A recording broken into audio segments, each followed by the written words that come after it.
और अब दर्शकों उत्तर प्रदेश की बात करते हैं। उत्तर प्रदेश में योगी सरकार दंगाइयों के लिए नजीर पेश कर रही है। योगी का साफ कहना है, दंगा करोगे तो बख्शे नहीं जाओगे। योगी के एक्शन पर विपक्ष सवाल भी उठा रहा है, लेकिन योगी प्रशासन का हंटर बदस्तूर चल रहा है। ये रिपोर्ट देखिए।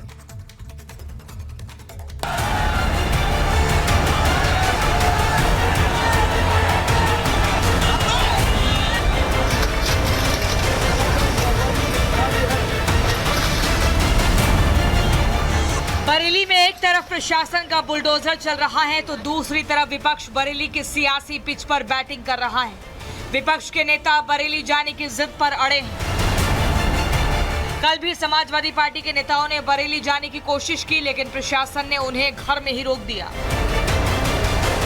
सवाल यह है कि विपक्ष बरेली जाना क्यों चाहता है, वहां किससे मिलना चाहता है। इस सवाल का जवाब आप मौलाना शहाबुद्दीन रजवी बरेलवी से सुनिए। समाजवादी पार्टी कहीं भी जाती है तो शोर मचा के ढोल नगाड़े के साथ में जाती है। उन लोगों के दिलों में खुलूस और मोहब्बत नहीं है, खिदमत का जज्बा नहीं है। उनको मालूम है कि बरेली में शांति हो गई है। अब इस बरेली की शांति को अशांति में बदलने के लिए ये लोग आ रहे हैं। मैं समाजवादी पार्टी के तमाम नेताओं को बता देना चाहता हूं कि हम बरेली को संभल बनने नहीं देंगे। हिंसा के बाद गर्जा बाबा का बुलडोजर।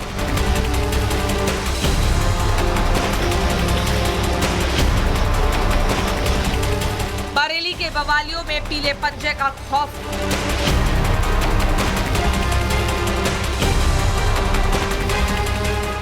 रजा पैलेस मिट्टी में ढेर।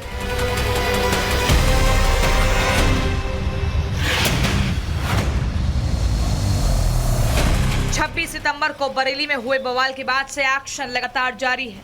बरेली नगर निगम और पुलिस ने मिलकर कई अवैध निर्माणों पर बुलडोजर चलाया। नगर निगम भी ये जांच कर रहा है कि आखिर कितनी ऐसी प्रॉपर्टियां जिस पर इन दंगाइयों ने, इन आरोपियों ने देखिए कब्जा किया था।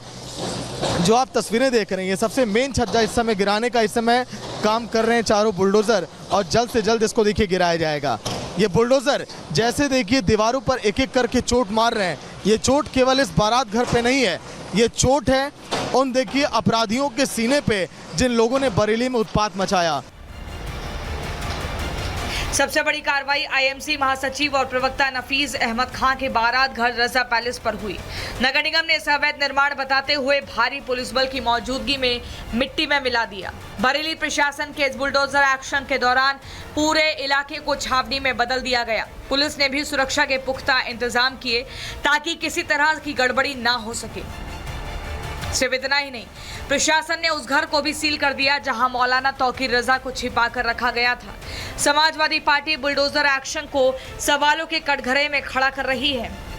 उत्तर प्रदेश के मुख्यमंत्री योगी जी का एक अहम है, आप घर पे बुलडोजर चला दे रहे हो, सजा पूरा परिवार को आप दे रहे हो। ये कहाँ का कानून है, कहाँ का संविधान है, कहाँ का अधिकार आपको प्राप्त है। वही हिंसा भड़काने के आरोप में मौलाना तौकीर रजा पहले ही पुलिस की गिरफ्त में है। अब उनके सहयोगियों और समर्थकों पर भी शिकंजा कसा जा रहा है। बरेली में जिन दंगाइयों ने उत्पात मचाया, उनके एक एक करीबियों पर, उनके मास्टरमाइंड के देखिए अवैध अतिक्रमण पर बुलडोजर चलाने का काम लगातार जारी है। तौकीर रजा का सबसे खास और करीबी नदीम, जिसका देखिए बारात घर था, अब वहां पर 4 बुलडोजर इस समय कार्रवाई करने में जुटे हुए हैं। बुलडोजर नंबर 1, 2, 3 और 4, ये चारों बुलडोजर देखिए एक एक करके और अपनी पूरी देखिए ताकत के साथ कैसे नदीम के देखिए उस किले को ध्वस्त कर रहे हैं जो किला बनाया गया था आम जनता की मेहनत की कमाई से और लोगों से हड़पने के बाद। लेकिन पुलिस इस मामले में जांच भी कर रही है, एक्शन ले रही है। लेकिन बहरहाल बरेली की सड़कों पर यह बुलडोजर कार्रवाई सिर्फ इमारतों पर नहीं बल्कि उन बवालियों पर भी करारा प्रहार है जिन्होंने शहर का माहौल बिगाड़ने की कोशिश की।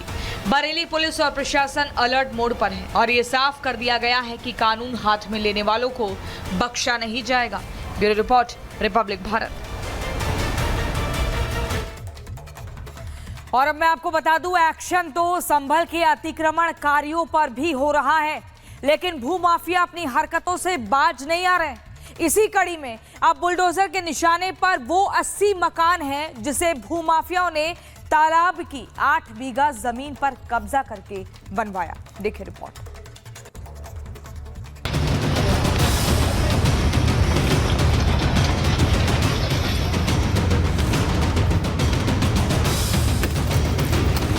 योगी सरकार का बुलडोजर न रसूख दिखता है और न रुतबा।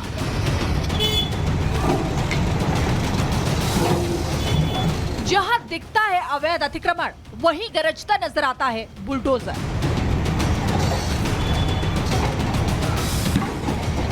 बुलडोजर का डर ऐसा है कि अब अतिक्रमणकारी बुलडोजर पहुंचने से पहले ही यूपी में अपने हाथों से अवैध कब्जा गिराने लगे हैं।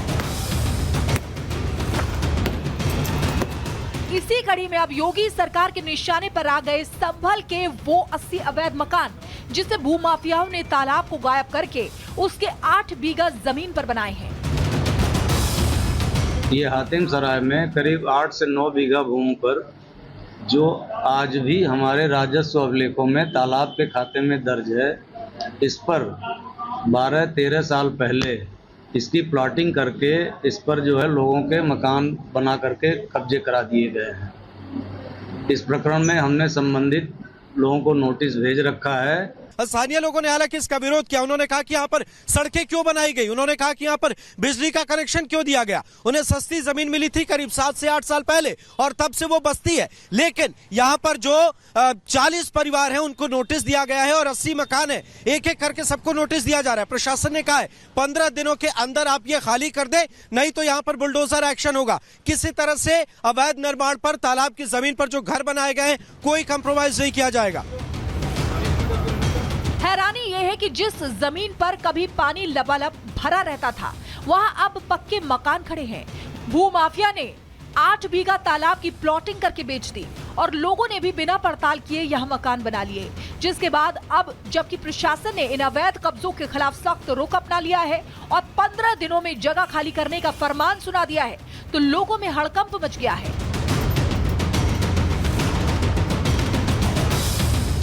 संभल सदर के तहसीलदार का साफ कहना है कि सरकारी हिसाब किताब में ये जमीन तालाब के रूप में दर्ज है, जिस पर बने अवैध कब्जे का गिराना ही कानूनी विकल्प है।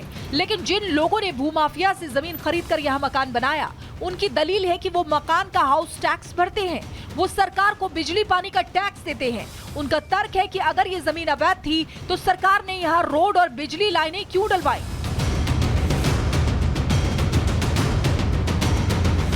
बहरहाल संभल प्रशासन ने साफ कर दिया है कि अवैध कब्जे का हाउस टैक्स या बिजली बिल भरने से मकान वैध नहीं हो जाएगा। प्रशासन ने अवैध कब्जे पर बने मकान मालिकों को 15 दिनों का अल्टीमेटम दे दिया है और मकानों पर नोटिस चस्पा करते हुए ये साफ कर दिया है कि कब्जा हटाओ, वरना 15 दिनों बाद यहाँ बुलडोजर गरजेगा।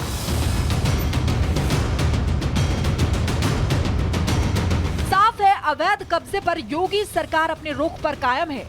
ऐसे में ये तय है कि संभल को फिलहाल पीले पंजे से मुक्ति नहीं मिलने वाली। Bureau report, Republic Bharat.